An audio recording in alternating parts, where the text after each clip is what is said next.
Hello friends, Apple mango Telugu ఛానల్కి స్వాగతం. మిరప్పళ్ళు పచ్చడి చాలామంది అడిగారండి. మేము కూడా చేసుకుంటాం. కాకపోతే ఇవి చలికాలంలో ఎక్కువగా వస్తాయి, చక్కగా లావుగా వస్తాయి, అవి టేస్ట్ ఉంటాయి, కారం తక్కువగా ఉంటాయి. కానీ నాకు అప్పుడు అవ్వలేదు. ఇప్పుడు మార్కెట్లో దొరుకుతున్నాయి, కాకపోతే సన్నపాటి దొరికే ఇవి కాస్త కారం ఎక్కువగా ఉంటాయి.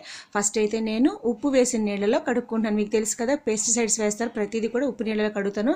జస్ట్ ఒక 5 to 10 minutes ఉంచేసిన తర్వాత మనం ఆరబెట్టుకోవాలి.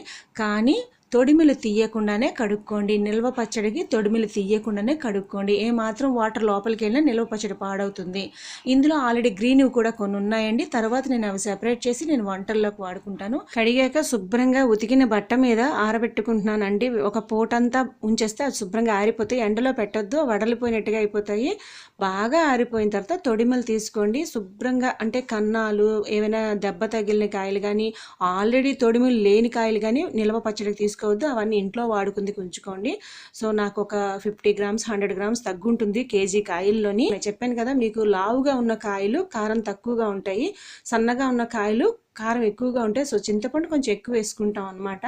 చూడండి ఎంత కలర్ఫుల్గా ఎంత బాగున్నాయి కదా. ఇవన్నీ ఇప్పుడు మనం కట్ చేసుకోవాలి. ఆ కట్టర్ కూడా చక్కగా కడిగి ఆరబెట్టి పొడిగా ఉండాలండి. వీటన్నిటికన్నా ముందు ఏమిటంటే, మిరపకాయ పని చేసినప్పుడు చేతుల నిండా నూనె రాసుకోండి. కుకింగ్ ఆయిల్ ఏదైనా కానీ శుభ్రంగా రాసుకోండి. అలా రాసుకోవడం వల్ల మీ చేతులు మండవు. కానీ మండవు కదా అని ఆ చేతులతో పిల్లల్ని కానీ, లేదా మనం ఏదైనా బాడీలో ఎక్కడైనా దురదొస్తే అలా ముట్టుకోవడం కానీ చేయకండి, మండుతుంది. పనంతా అయిపోయాక సబ్బుతో చేయి కడుక్కోండి. కానీ మన చేతులు మండకుండా మాత్రం నూనె రాసుకోండి. మీకు చెయ్యి మంట అనేది తెలియదు అనమాట. ఇది ఒక టిప్ అనుకోవచ్చు. అది రాసుకున్న తర్వాత ముక్కలుగా కట్ చేసుకుంటున్నాను. అన్నీ ముక్కలుగా కట్ చేసుకున్న తర్వాత నేను ఇక్కడ చింతపండు 1/2 kg తీసుకుంటున్నానండి. అందులో పిక్కలు, పైన ఆ వేర్లు లాంటివి ఏమైనా ఉన్నవి అవన్నీ తీసేసి కొత్త చింతపండు నేను తీసుకుంటున్నాను. కారం ఎక్కువ తినలేము అనుకునే వాళ్ళు చింతపండుని కొంచెం పెంచుకోండి. కారం తింటాము అనుకునే వాళ్ళు బుంగల్ కాయలు ఉన్నవ ఒక 1/2 kg కన్నా కొంచెం మీరు తగ్గించుకోవచ్చు. అలా కాకుండా కారం ఎక్కువగా ఉంటే 1/2 kg అంటే చెప్పాను కదా, దానికి తగ్గట్టుగా కొంచెం పెంచుకొని తగ్గించుకొని అడ్జస్ట్ చేసుకోండి. నేను పొడిగా ఉన్న ఒక స్టీల్ క్యాన్ తీసుకున్నాను. అందులో సగం చింతపండు వేసి కట్ చేసిన ముక్కల్ని లేయర్గా వేశాను. ఇంకాస్త చింతపండు వెనక్కి ఉంచుకున్నాను. ఇక్కడ మీరు ప్లాస్టిక్ డబ్బాల్లో నిల్వ ఉంచక్కర్లేదండి. ఇది మన్నాటికి ఆ చింతపండు ఊరుతుంది కనుక ఆ ఒక్క రోజుకి నేను స్టీల్ దాంట్లో పెట్టాను. మొత్తం అంతా ప్రాసెస్ అయిపోయాక నేను గాజు బౌల్లో పెట్టుకుంటాను. ముక్కలుగా పెద్ద పెద్ద ముక్కలుగానే కట్ చేసుకోండి. ఎందుకు ఇలా కట్ చేసుకున్నానంటే, మనం ఫస్టే ఉప్పు, మిరపకాయలు, చింతపండు వేసి గ్రైండ్ చేయొచ్చండి. ఇక్కడ నేను సముద్రపు ఉప్పు, అదే గడ్డ ఉప్పు అంటాం కదా, అది తీసుకున్నాను. ఇది 1/2 kg తీసుకున్నాను. ఆ పాటనే వేయకుండా నేను మిక్సీ చేసి పొడి చేసుకుంటాను. ఎందుకంటే మనకి చింతపండు నానకపోతే, అంటే ముందు రోజే మనం గ్రైండ్ చేస్తే చింతపండు బాగా నలగదన్నమాట. ఒక్కరోజు ఉంచామనుకోండి, ఆల్రెడీ గ్రైండ్ చేసిన ఈ సాల్ట్ పౌడరు, తర్వాత ఈ మిరపకాయలు కట్ చేసినవి, చింతపండు వేసామనుకోండి, దాంట్లో పసుపు కూడా వేస్తే ఈ చెమ్మకి అవి మెత్తబడిపోతుంది. మన్నాడు చక్కగా మనం మిక్సీ చేయొచ్చు. ముందే మిక్సీ చేసి మన్నాడు మిక్సీ చేస్తే మనకి ఈ పచ్చడి ఏంటంటే కొంచెం బరగ్గా ఉంటేనే బాగుంటుంది. మరి గంధంలా ఉంటే ఈ పచ్చడి అంత టేస్ట్ ఉండదన్నమాట.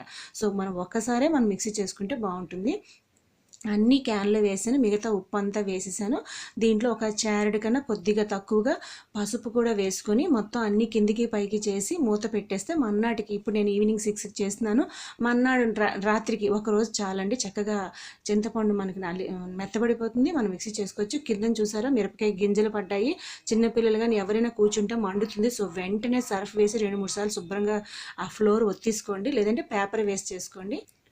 ఒకరోజు అయిన తర్వాత మన్నాడు తెరిచి చూసారా బాగా అణిగిపోయాయి. నిండుగా ఉన్న ముక్కలు సగానికి అయిపోయి, చింతపండు కూడా బాగా నానిందండి. ఉప్పు, పసుపు, ఈ మిరపకాయలో ఉన్న చెమ్మ అంతా కలిపి చింతపండు నానిపోయింది. ఇప్పుడు ఒకసారి బాగా కలిపి మనం మిక్సీ చేసుకోవచ్చు. ఈ స్పూన్ కానీ, మిక్సీ కానీ, ఆ గాజు బౌల్ కానీ అన్నీ కూడా పొడిగా తుడిచి పెట్టుకోవాలన్నమాట. ఒక్క పిసరు తడి కానీ చెమ్మ కూడా ఉండకూడదు. మరీ చెప్పడం కారణం, ఎంత బాగా చేసినా కూడాను మాకు ఆవకాయ కానీ, లేదంటే ఇలాంటి పచ్చళ్ళు కానీ పాడయ్యాయి అంటారు కదా. సో ఇలాంటి జాగ్రత్త ఖచ్చితంగా తీసుకోవాలండి. ప్రతి ఐటెం కూడా మనకి పొడిగా ఉండాలి.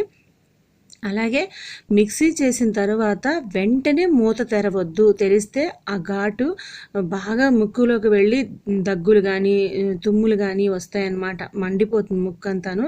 సో నెమ్మదిగా 1 or 2 minutes వదిలేసి క్యాప్ తెరవండి. అప్పుడు మీకు ఘాటు రాదనమాట. లేదంటే కర్చీఫ్ ఏదన్నా కట్టుకోండి ముక్కుకి. ఇప్పుడు ఈ ముద్దను కూడాను నేను డైరెక్ట్గా గాజు బౌల్లో వేయనండి, పొడిగా ఉన్న వేరే గిన్నెలో తీసుకుంటాను. ఎందుకంటే లాస్ట్లో మెంతిపిండి కలిపి మరొక్కసారి మిక్సీ తిప్పి అప్పుడు మనం స్టోర్ చేసుకోవాలి. చూసారా ఇంకా నలగనే ఉన్నాయి కదా, అందుకన్నమాట. రెడ్గా చూడటానికి ఎంత బాగుంది కదండి. నాకు ఇది చూస్తే టమాటా పచ్చడే గుర్తొస్తుంది. యాక్చువల్గా ఇది మా వారికి ఇష్టమని నేను చేస్తున్నాను. అంత కారం నా నోరు పట్టదు. కానీ ఇది మనం సమ్మర్ మొత్తం తినేయకూడదు, అస్సలు తేడా కొట్టేస్తుంది. బాడీ అంత హీట్ చేస్తుంది, ప్లస్ అంత కారం కదా. ఇదేంటంటే నిల్వ ఉంచుకుంటే 1 ఇయర్ ఏంటి అలా జాగ్రత్తగా చేసుకుంటే ఉంటుంది. మనం మజ్జిగన్నాల్లో వర్షాలు పడినప్పుడు చలికాలం అలాంటప్పుడు తీసుకుంది బాగుంటుంది. చూసారా టమాటా పచ్చడిలాగా ఉంది, నాకైతే నోరు ఊరిపోతుంది. కానీ ఇది పండు మిరపకాయ. కానీ నేను టమాటా పచ్చడి పెడుతున్నాను, అది ఎండి కంప్లీట్ అవ్వడానికి కనీసం 10 days అయినా పడుతుంది. కానీ ఖచ్చితంగా వీడియో పెడుతూ ఉండండి. ఇప్పుడు మనం గ్రైండ్ చేసామండి అన్నీను. దీంట్లో 2 స్పూన్ల మెంతుల్ని దోరగా వేయించి పొడి కొట్టి కలుపుకుంటున్నాను.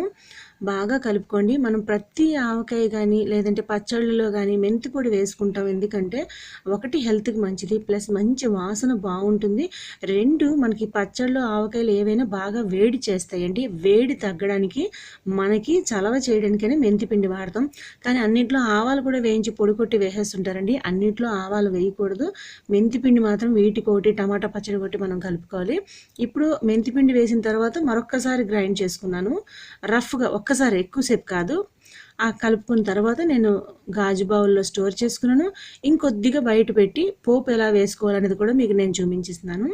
మీరు పోపు వేసినా కూడాను వెంటనే తినేస్తే మాత్రం చాలా కారంగా ఉంటుందండి. అలా కాకుండా ఒక 2 days వదిలేసారనుకోండి, బాగా ఈ మెంతిపిండి అన్నీ పట్టి కారం కొంచెం తగ్గి చాలా టేస్ట్గా ఉంటుందన్నమాట.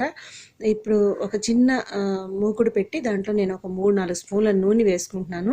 మనం నిలవ పచ్చడి కొంచెం నూనె ఎక్కువ వేసుకుంటేనే బాగుంటుంది. ప్లస్ ఇంత కొరివి కారం లాంటి మాత్రం ఆయిల్ ఉంటేనే ఆ కారం అనేది కొంచెం తగ్గుతుందన్నమాట. నేను ఆవాలు జీలకర్ర కలిసి ఉన్నాయి కనుక వేసుకుంటున్నాను. జీలకర్ర కంపల్సరీ కాదండి, ఆవాలు 4 మెంతి గింజలు వేసుకోండి.